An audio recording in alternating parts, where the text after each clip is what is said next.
Ever wondered how business leaders make strategic decisions in complex situations? Welcome to the fascinating world of management case analysis, the secret weapon of seasoned business professionals.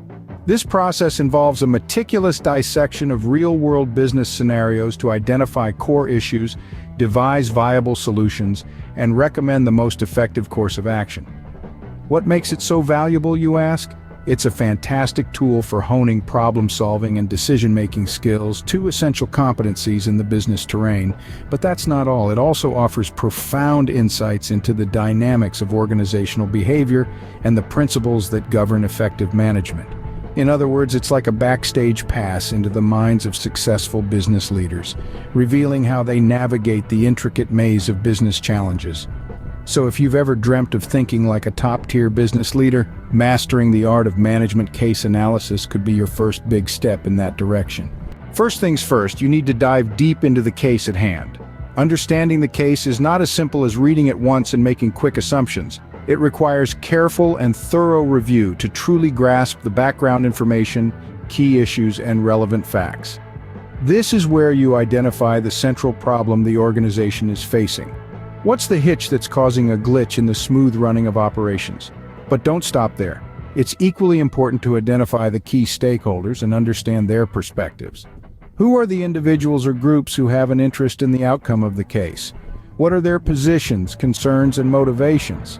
These may include employees, shareholders, suppliers, customers, or even the wider community. By understanding the case and the key stakeholders, you are laying a solid foundation for the rest of your analysis. Remember, understanding is the first step to solving. Now that you have a grasp on the case, it's time to break it down. The first step is to conduct a SWOT analysis.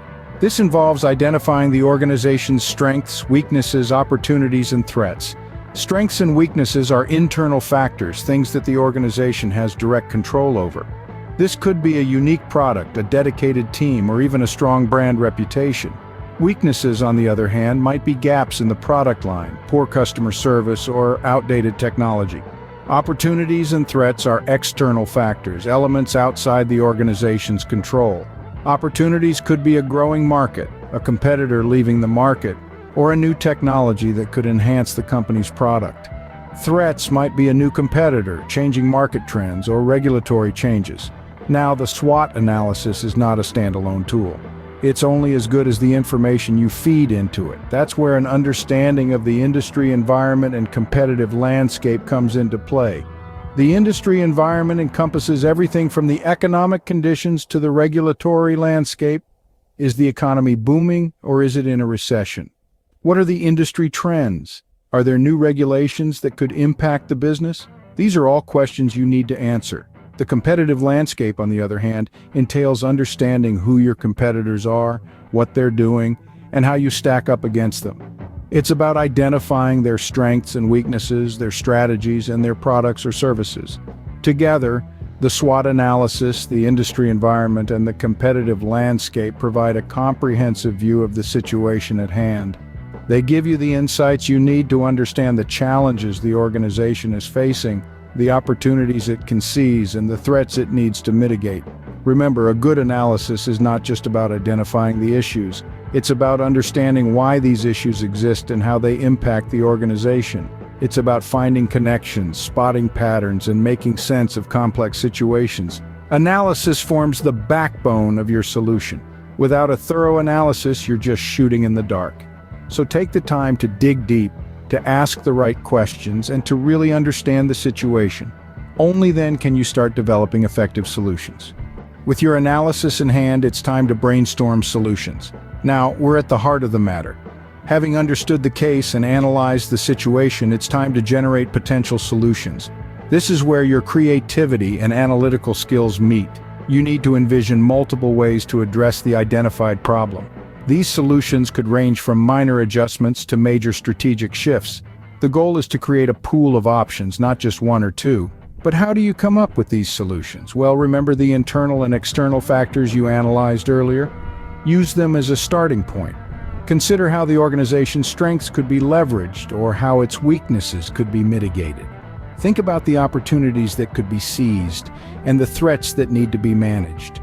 Once you have a list of potential solutions, it's time to evaluate their feasibility. This is where you must balance idealism with realism. Each solution should be assessed based on several factors. First, its effectiveness. Will it solve the problem?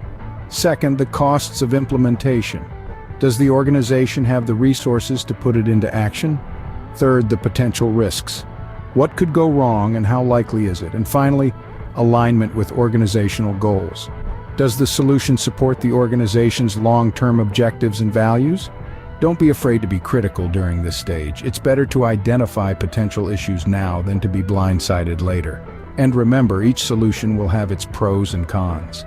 The key is to find the one that offers the best balance. As you develop and evaluate solutions, keep the stakeholders in mind. Their perspectives, interests, and potential reactions are important factors to consider. After all, a solution that looks great on paper might not be as effective in practice if it doesn't take into account the people involved. Remember, there's no one-size-fits-all solution in business. Each case is unique, and the best solution will depend on the specific circumstances. But with a thorough analysis, a range of potential solutions, and a careful evaluation, you'll be well equipped to make a well-informed recommendation.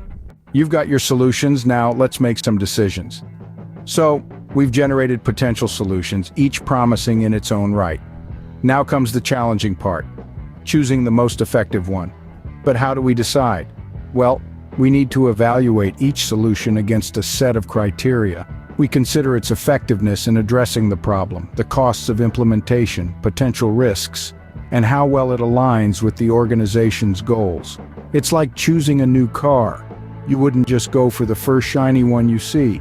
You'd compare different models, consider your budget, check the fuel efficiency, and maybe even read some reviews. The same principle applies here. You're looking for the solution that provides the best overall outcome for your organization.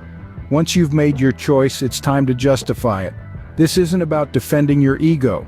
It's about demonstrating that you've considered all the relevant factors and made an informed decision. You've got to show that you're not just shooting from the hip, but making strategic decisions based on careful analysis and sound reasoning. Now, on to planning implementation. This is where the rubber meets the road. It's one thing to have a great solution, but it's another to make it happen. You'll need to develop a step-by-step plan that outlines the resources needed, the timelines, and the responsibilities. Think of it like a recipe. You wouldn't just throw all the ingredients into a pot and hope for the best. You'd follow specific steps, use the right quantities, and cook at the correct temperatures. Similarly, a well-thought-out implementation plan can be the difference between a well-executed solution and a disastrous failure. It's important to remember that planning is not a one-size-fits-all process. Different solutions will require different resources, different timelines, and different responsibilities, but no matter the solution, a detailed and comprehensive plan is a must-have. Decisions are powerful, make them wisely. But what if something goes wrong? Well, that's where the beauty of contingency planning comes in. It's a vital part of the management case analysis process.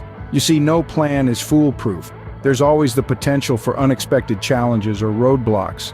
And these can throw a wrench in even the most well-thought-out implementation plans. That's why it's critical to anticipate these potential obstacles ahead of time. What could go wrong? How likely is it? And what impact would it have on the plan's execution? These are the questions you need to consider. Once you've identified these potential challenges, it's time to develop contingency plans. These are essentially backup plans designed to address these obstacles should they arise, ensuring the successful execution of your solution. Remember, the goal isn't to predict every possible challenge. That would be an impossible task. Rather, it's about being prepared and adaptable. Because in the world of business, being prepared means being one step ahead. So, what have we learned today? We've journeyed through the process of management case analysis, starting with understanding the case, identifying key stakeholders, and analyzing both internal and external factors. We've explored how to develop alternative solutions, evaluate their feasibility, and make a solid recommendation. Then, we outlined an implementation plan and considered potential challenges and contingency plans. The benefits of this process are numerous. It enhances problem-solving and decision-making skills, develops critical thinking, and deepens our understanding of organizational behavior and management principles. By applying these steps to real-world business scenarios, we gain invaluable insights into the complexities of management. From leadership challenges and strategic planning to financial management and global business strategies, management case analysis provides a platform for tackling a wide range of topics. With these steps in your arsenal, you're ready to tackle any business challenge that comes your way. Remember, every case is a new learning opportunity,